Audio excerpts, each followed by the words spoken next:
Nous sommes au mois de décembre, au cœur du CDI, du lycée technique et hôtelier de Monaco. Parmi les élèves, certains étudient ici, les autres viennent des lycées Albert Ier et Saint-François d'Assise, Nicolas Barré. Tous partagent au moins un point commun. Au fil des mois, ils lisent ces ouvrages que nous vous avions présentés au cours d'un premier reportage. Des ouvrages en lice pour le coup de cœur des lycéens, l'un des prix de la Fondation Prince-Pierre. Ils sont déjà membres du jury et à ce que j'ai pu voir, ils sont déjà très impliqués. Il y a de très nombreux élèves qui se sont déjà portés volontaires pour être dans le jury final. Donc ça c'est vraiment très important. J'avais face à moi des visages qui ne se posaient plus de questions mais qui avaient donc envie de participer. Donc ça y est, ils se sont pris au jeu et c'est bien gagné.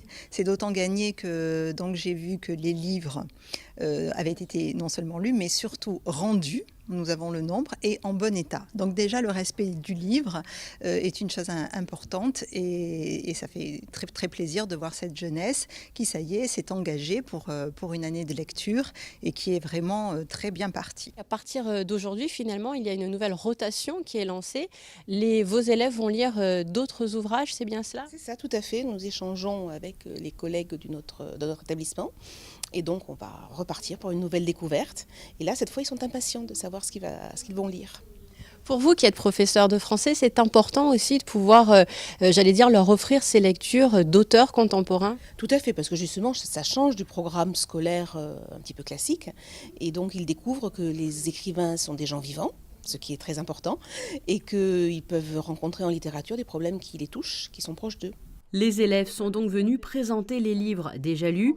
Parmi les nombreux avantages que propose le fait de participer à ce joli marathon de lecture, celui de pouvoir rencontrer dans quelques mois les auteurs directement. J'ai présenté les raisons pour lesquelles on a choisi le roman parmi les miens et qu'est-ce qui nous a plu, qu'est-ce qui nous a plu chez lui. Alors justement, qu'est-ce qui t'a séduit dans cet ouvrage? C'était intéressant parce que c'était un sujet qui pouvait toucher tout le monde. C'était un accident d'une mère de famille. Et comme tout le monde, c'est sur les sentiments des familles, du coup, tout le monde peut être touché à ce sujet. Quel est l'ouvrage sur lequel tu es revenu aujourd'hui? Sur Mademoiselle à la folie de Pascal Lécosse. Qu'est-ce que tu peux nous dire sur cet ouvrage? Je l'ai bien aimé parce que déjà la longueur du roman peut aussi aider au fait que c'est plus abordable pour des lycéens. Puis j'ai bien aimé aussi le point de vue, le point de vue que nous fait avoir l'auteur par rapport à une artiste. Donc c'est pas un métier sur lequel on parle souvent, mais c'est vrai que quand on est petit, il y a beaucoup d'enfants qui veulent devenir acteurs. Du coup, c'est intéressant. Des élèves dont les semaines vont être marquées par la lecture d'ouvrages qu'ils n'ont pas encore lus. Ils se retrouveront bien évidemment en 2018 pour en parler et nous suivrons toutes les étapes qui vont rythmer cette belle aventure littéraire.